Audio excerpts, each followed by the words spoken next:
don't get to hear the song that Daniel Nehemiah said you should sing at the other end. That's all right. Try not to try too hard. It's just a lovely ride. That's exactly what this is all about today anyway, so it's good. So this whole month of August, I'm going to be doing a series called Science of Mind and each week it'll be a different and. So today is Science of Mind and Taoism. I'm going to say a whole lot more about that in a minute. Next week will be Science of Mind and Christianity. The third week will be Science of Mind and Buddhism. The fourth week will be Science of Mind and Science. Then there happens to be 5 Sundays in August, so the 5th Sunday is what we call your turn. And I have 3 or 4 different congregants who will be coming up to share stories with you. Stories of how they use this philosophy. So it'll be Science of Mind and you on that last one. So today we're starting with Science of Mind and Taoism.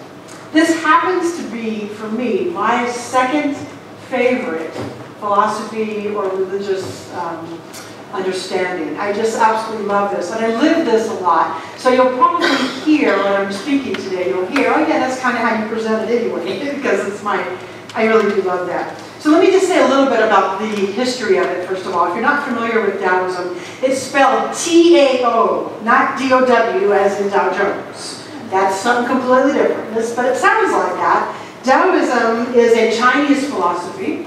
Approximately 2,500 years ago, when it started, so that means before Christianity, 2,500 years ago, the man who is given credit, because there's even debate in scholarly circles about this, but the man who's given credit to start it is a man named Lao Tzu.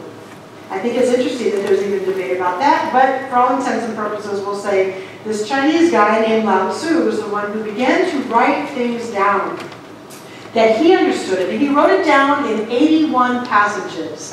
What he wrote down was his philosophy, his view of life as he understood it, and he wrote a book called the Tao Te Ching. It looks like Tao Te Ching, but it's the Tao Te Ching. And basically, loosely, it's the book of how, or the book of the way. Because loosely, the Tao means the way. When I use the word loosely, please know with me that what I mean is that the Tao itself cannot be put into any boxes. So loosely, it means the way, or it means how. Lao Tzu himself taught in paradox. If you're a person who doesn't like paradox, this philosophy would probably drive you crazy. I happen to love it. I like to have my mind blown with paradoxical ideas, because that's the way I think. It's like black or white. Yes.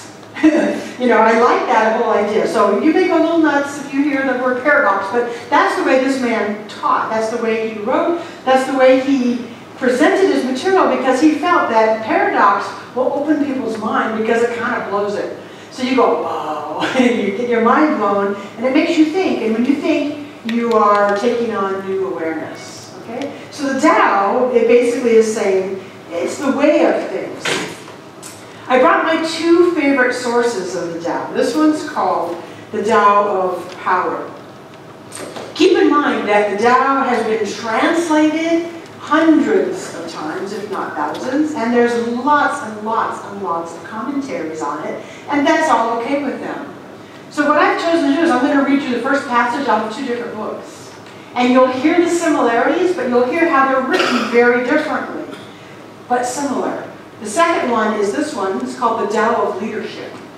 The Tao was actually written, Lao Tzu created it for leaders originally.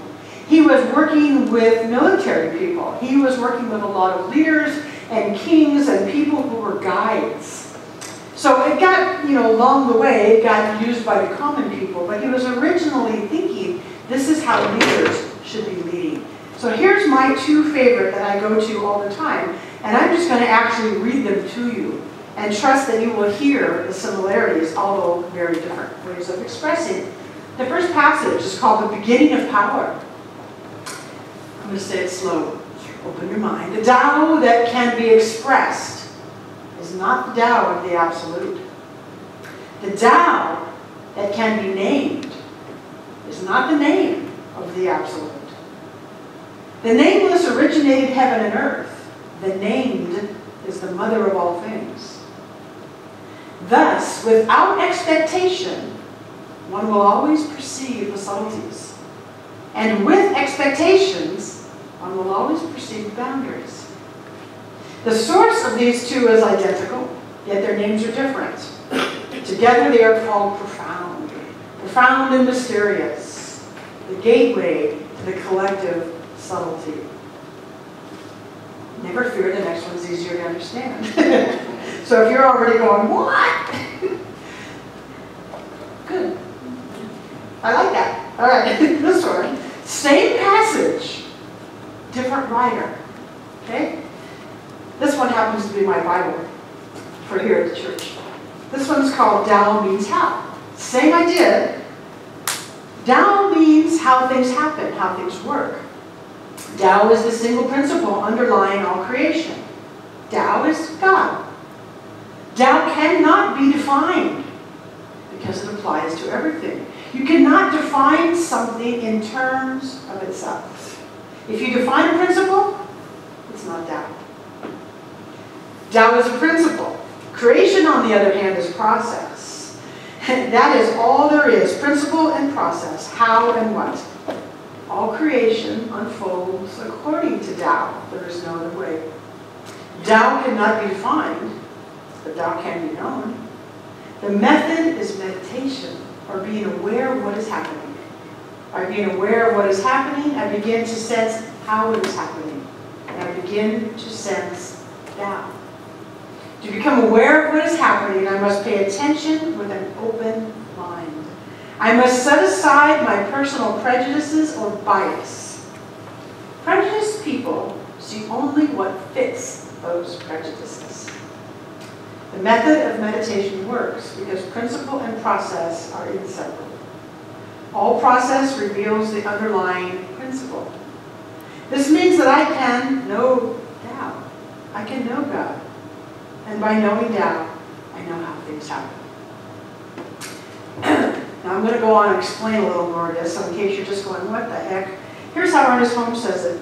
The potential of all things exists in the universal wholeness. That's a little easier. For people who thought Ernest Holmes was hard to read, isn't that easier? The potential of all things exists in the universal wholeness. The idea here is that that which we can call God or the Tao cannot be named. It is beyond name. When we talk about the universal wholeness or the universal presence in science of mind language, we are also talking about something that cannot be named. And yet we know it in our own personal way. And so this philosophy of science of mind allows us to understand God in our own way. And I love that. It doesn't say you have to think any particular way. The God of your understanding is sufficient. You're never going to know all of what that God is, but your way of knowing it is okay. This is what the Tao is saying also. We cannot name that absolute universal presence. And if we can name it, it's not that. It's a piece of that, but not that. What we can know in our own way is what we can know in our own way. It takes for me all the argument out of whose religion is right or wrong. So the Tao and our philosophy of science of mind says you get to feel that presence, that power, that principle in your own way. And not only that you get to, but you must. You must invite your awareness in your own way. And I happen to love that idea so much. It also means that you're responsible for finding it. What is that for me? But just the bigger idea that if we can name it, it's not what it is. We can only name that part which we can know. The potential of all things exists in the universal wholeness. Universal wholeness is how Ernest Holmes says it. I'm sure that you've all seen this. Everybody know what this symbol is? It's the yin-yang. Right? It's the yin-yang symbol. It's a beautiful symbol to describe this philosophy. Think of Ernest Holmes' words of the universal wholeness. This is expressing the universal wholeness, and it's expressing it in two different colors, the black and white.